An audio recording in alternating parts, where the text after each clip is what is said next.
नमस्कार दोस्तों, मैं हूं आंचल और आप देख रहे हैं the Bharat show. Social media पर आपने कई दिनों से देखा होगा प्रिंस नरूला वर्सेस एल्विश यादव चल रहा है। दोनों के बीच में रोडीज के सेट पर लड़ाई हुई थी। वीडियो आई तो फिर दोनों के फैंस भड़क गए। हालांकि एल्विश यादव के फैंस कुछ लोग ये मान रहे थे कि हो सकता है कि टीआरपी के लिए ये सारी चीजें की गई हूं, क्योंकि एल्विश की तरफ से तो पूरी तरह से शांति थी, उन्होंने कुछ नहीं कहा तो वो शांत बैठ गए। लेकिन उसके बाद इस लड़ाई को लेकर प्रिंस नरूला की तरफ से लगातार पोक किया जाने लगा। उनके कई भाई बंधु भी झुंड में आकर वीडियो बनाने लगे। ऑडियो में गंदी गंदी भद्दी भद्दी गालियां भी एल्विश यादव को पड़ने लगी। प्रिंस नरूला खुद एल्विश आर्मी को अपने लाइव में उनसे भिड़ते नजर आए, उन्हें गालियां देते नजर आए। तो ये सारी चीजें जब हो रही थी तो कुछ लोग ये कह रहे थे कि ये एल्विश यादव को पोक किया जा रहा है और सब कुछ टीआरपी के लिए किया जा रहा है। आने वाले दिनों में कई सारे प्रोजेक्ट जो हैं वो एल्विश यादव के हैं, तो हो सकता है कि उससे उनका ध्यान हटाने के लिए ये किया जा रहा हो, या हो सकता है कि ये खुद की टीआरपी के लिए प्रिंस नरूला कर रहे हैं। वो फेम चाहते हैं, इसीलिए एल्विश आर्मी को पोक कर रहे हैं, क्योंकि उनका एक गाना भी आ रहा है और अभी वो रोडीज में है, तो थोड़ा उन्हें उधर से टीआरपी भी चाहिए और एक दो और शो उनको मिल जाए अगर वो लाइमलाइट में बने रहे। तो कुछ लोग तो रिएक्ट कर रहे थे, कुछ लोग शांत थे, क्योंकि एल्विश यादव ने भी इस पर ये कह दिया था कि भाई रिएक्ट करने की कोई जरूरत नहीं है, अपने काम पर ध्यान दो, और उन्होंने इंस्टाग्राम पर अनफॉलो कर दिया था। ये भी सोशल मीडिया पर कहा जा रहा था। अब एक तरफ ये सारी चीजें चल रही थी, वो सारे भाई बंधु जो वीडियो बना रहे थे, देख लेंगे गुरुग्राम में ये कर लेंगे वो कर लेंगे, अब उनके मुंह पर पड़ गया है तमाचा। जी हाँ, जितने भी प्रिंस नरूला के भाई बंधु आ रहे थे, झुंड में वीडियो बना रहे थे, उनके मुंह पर किसी और ने नहीं बल्कि प्रिंस नरूला ने ही थप्पड़ मार दिया है।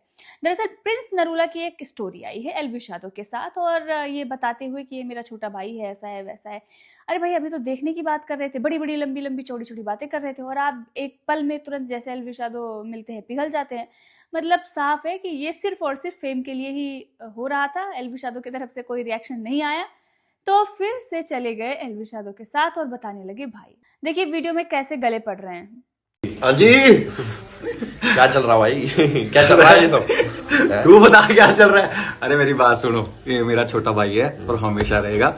एमी पता नहीं केड़े फैन के चक्कर में, मिसअंडरस्टैंडिंग के चक्कर में हमारे बीच थोड़ी बहस हुई थी, वो सारी खत्म हो गई है। और ये मेरा लाडला भाई है, अभी कोई इसके दौरे आएगा तो हम उसके दौरे हैं। ना भाई, सारी चीज क्लियर है अपनी। All good, all good. I love you.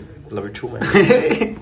अब जब ये स्टोरी प्रिंस नरूला की तरफ से आई तो इसे शेयर एल्विश यादव ने भी अपनी स्टोरी पर किया है, और सारे जो भी मुद्दे मामले चल रहे थे उस पर उन्होंने कह दिया है कि भाई ऐसा हमारे बीच में कुछ नहीं है, कुछ लड़ाई वड़ाइयाँ हुई थी जो सही हो गई हैं।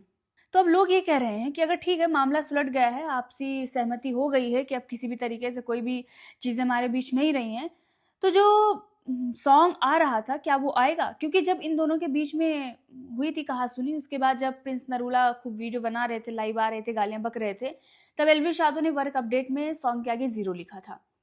लेकिन उससे पहले पता ये चला था कि प्रिंस नरूला के साथ एल्विश यादव एक गाना शूट कर रहे हैं जयपुर में, जिसके लिए वो वहाँ पहुंचे थे। सिक्योरिटी का मामला सामने आया था, जहाँ पर उन्हें पुलिस वालों ने सिक्योरिटी दी थी, और उसके बाद FIR हो गया और अभी भी नोटिस वगैरह आ रहा है। तो वो वाला गाना क्या जो कोलैबोरेशन हुआ था वो आएगा? लोग ये सवाल कर रहे हैं। तो अब देखते हैं कि वो गाना एल्विश यादव का आता है या नहीं, लेकिन हाँ, स्टोरी ज़रूर आ गई है। तो चलिए अब आपको एक और वीडियो दिखाते हैं जो कि ECL की है। ये आप बगल में वीडियो देख सकते हैं।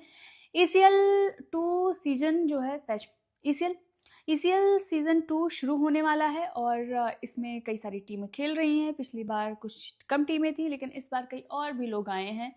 एक दो और यूट्यूबर नज़र आ रहे हैं, और ट्रॉफ़ी की जो है वो लड़ाई अभी से शुरू हो गई है। तो आप देखिए, एल्विश यादव ट्रॉफ़ी लेकर जाते हैं, उसके बाद उनसे ट्रॉफ़ी कोई और छीनता है, उनसे कोई और छीनता है, और ये ट्रॉफ़ी कोई और ही कार में लेकर भाग गया है। तो देखना होगा कि इस बार ट्रॉफ़ी किसके पास जाती है। पिछली बार तो हरियाणवी हंटर जीती थी, यानी कि एल्विश यादव की टीम जीती थी, लेकिन इस बार किसकी होगी ट्रॉफ़ी, देखना दिलचस्प होगा।